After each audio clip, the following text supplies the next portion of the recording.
The clock on your phone finally hits 5 p.m. on Friday. You can practically feel the collective sigh of relief echoing through the office, or maybe just in your own exhausted mind. It's been a week, the kind of week where your boss's urgent emails felt like personal attacks, the traffic was a daily test of your sanity, and your to-do list only seemed to grow longer. You feel drained, depleted, like a battery blinking on its last 1%. You walk out into the cool evening air, and that's when the voice starts whispering. It's a seductive, comforting voice. It says, "You survived. You worked so hard. You deserve a treat." Before you even consciously make a decision, your feet are carrying you towards that brightly lit coffee shop with the green logo, or you're scrolling through an online store, your thumb hovering over a pair of shoes that cost half your rent. You're not buying coffee or shoes, you're buying a feeling. You're buying a momentary hit of relief, a fleeting sense of control in a chaotic world. You make the purchase. For 10 minutes, as you hold that warm cup or imagine wearing those new kicks, everything feels right. The stress melts away, but then the weekend fades. Monday morning arrives with its familiar dread, and you open your banking app. The number staring back at you is brutally low. That dopamine high crashes into a pit of anxiety. You're not rewarded, you're just broke again. And the worst part? You know you'll probably do the exact same thing next Friday. This isn't just a bad habit. It's a trap that's keeping you from the life you actually deserve. Welcome to the I Deserve This trap. If that opening story felt uncomfortably familiar, I want you to know something important. You are not alone, and you are not broken. What you just experienced in that story isn't a lack of discipline. It's a biological short circuit that happens to almost everyone. We live in a culture that constantly tells us that consumption is the ultimate form of self-care. We are bombarded with thousands of messages a day telling us that the cure for exhaustion is a purchase, that the antidote to stress is spending. We've internalized this narrative so deeply that we've started confusing soothing ourselves with sabotaging ourselves. The tragedy of this trap is that it works, temporarily. That purchase does give you a hit of dopamine. It does make the stress recede for a moment, but it's a counterfeit comfort. You are essentially trading hours of your future freedom for minutes of present-day relief.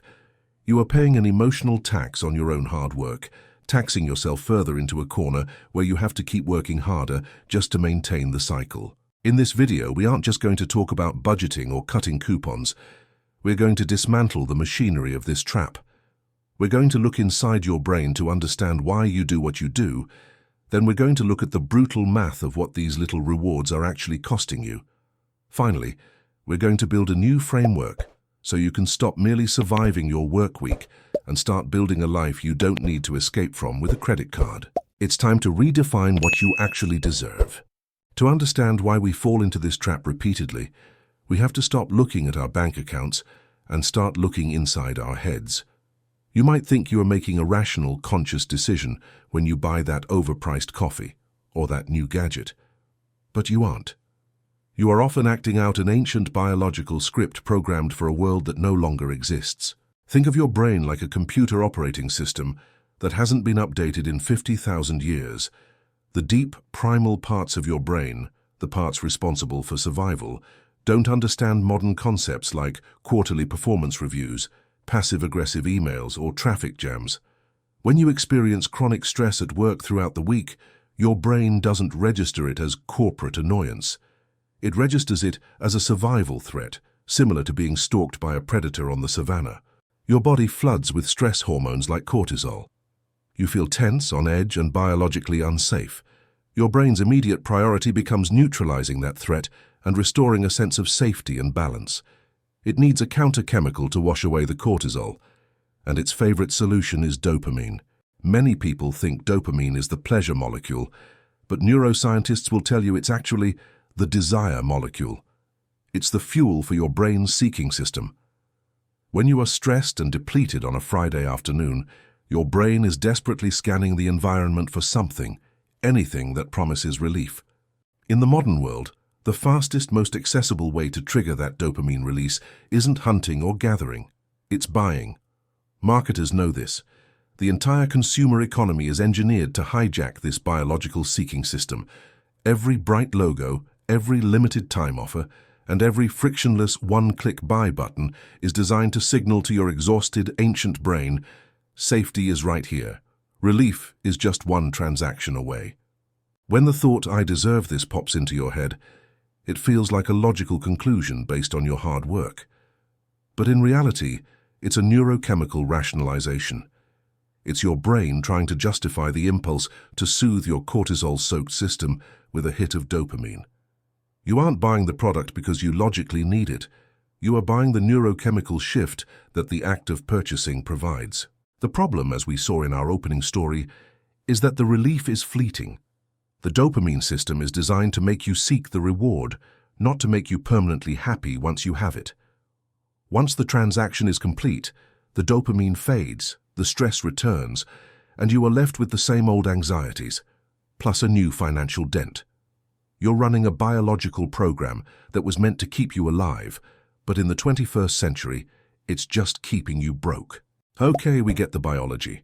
Our brains are hardwired to seek relief, and marketers have hacked that system. It's not your fault that you feel the impulse. But now, we have to move from feelings to facts. We need to turn off the emotional part of our brain for a moment and turn on the calculator, because the financial reality of these little dopamine hits is far more damaging than it feels in the moment. The genius of the I deserve this trap lies in its perceived insignificance. It thrives on the phrase, it's just a $6 latte, it's just a $15 lunch delivery, it's just a $30 subscription box. In isolation, these numbers seem harmless, like a rounding error in your monthly budget. Your brain looks at $15 and says, I make way more than that in an hour, this is fine. But wealth is not destroyed by a single massive explosion. It's eroded by thousands of tiny, almost invisible cuts. Let's take that daily reward, say a $7 coffee and pastry combo on your way to the office. That's $35 a work week, roughly $150 a month. That still sounds manageable to most people. This is where the trap closes because most of us stop doing the math here. We see the immediate cost, not the opportunity cost. Let's look at what that $150 a month could actually become. If you took that same amount and instead of consuming it, you invested it in a simple, low-cost index fund with an average annual return of 8%.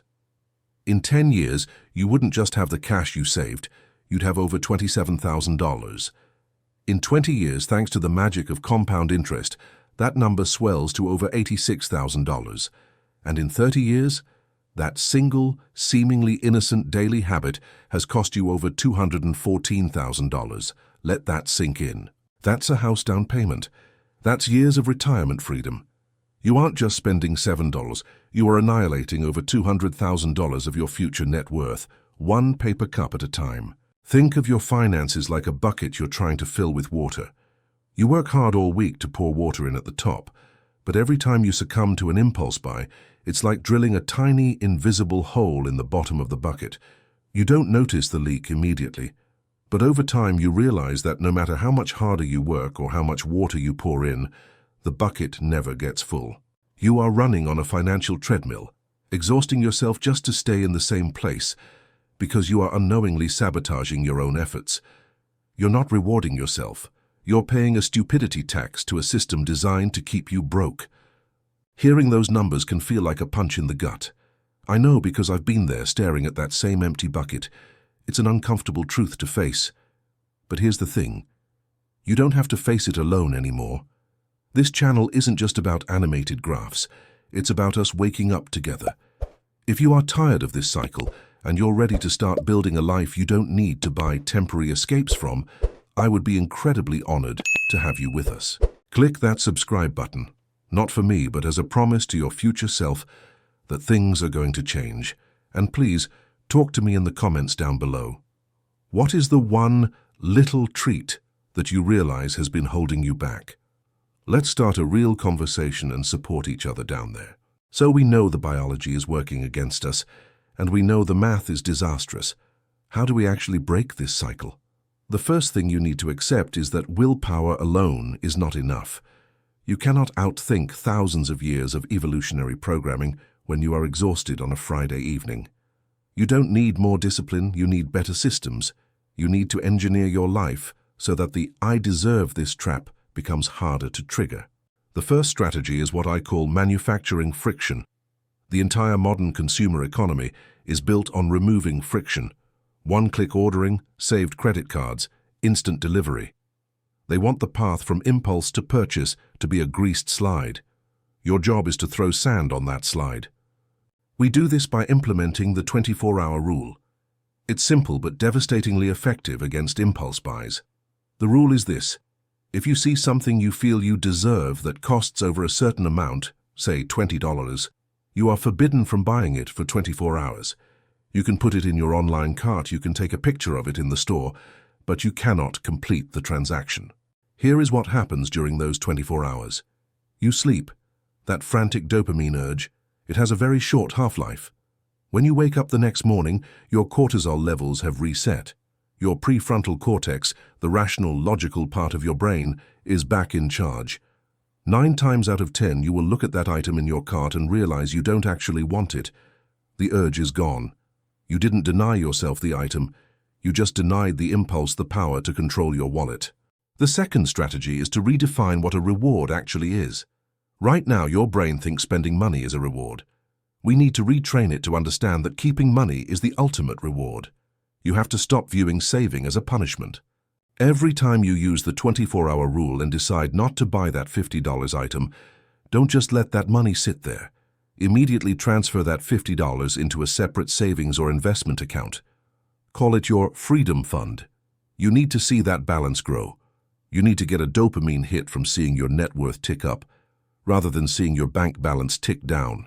You have to fundamentally change the narrative in your head. When that voice says, "I worked hard, I deserve this $7 coffee," you need to intercept that thought and replace it with the truth. "I worked too hard to set fire to $7 and have nothing to show for it. I deserve to keep the money I earned. I deserve financial security. I deserve to not be stressed about money next month." You are upgrading from a cheap, temporary reward to a valuable, permanent one. Breaking free from the "I deserve this" trap isn't an overnight fix. It is an ongoing battle against thousands of years of evolutionary biology and a trillion-dollar marketing industry designed specifically to exploit your exhaustion. There will be Fridays when you are completely drained, and the impulse to just tap buy for that quick hit of relief will feel overwhelming. That's okay. If you slip up, don't beat yourself up. Just get back on track the next day. Progress isn't a straight line, it's just about moving in the right direction. But the crucial takeaway I want you to leave with is this: stop letting your hard work become the justification for your future poverty. Every time you succumb to that temporary impulse without thinking, you are essentially telling yourself that a moment of fleeting comfort today is worth more than years of freedom tomorrow. But it isn't. You truly deserve more than just a closet full of stuff you rarely use. You deserve a life where you don't wake up at 3 a.m. panicking about bills. You deserve the ability to take risks or walk away from a job you hate because you built a powerful safety net. That is the ultimate reward. So the next time that familiar voice whispers, "You worked hard, you deserve this treat," take a deep breath, activate the 24-hour rule, and override that thought with the truth. Yes, I did work hard, and that is exactly why I deserve to keep the fruits of my labor. Start building your freedom fund today, even if it's just with the $5 you didn't spend on that coffee. Take control back from your impulses. You understand the trap now, and you have the tools to walk right around it. Thanks for watching Logan Insights. Let's get smarter about our money together. I'll see you in the next video.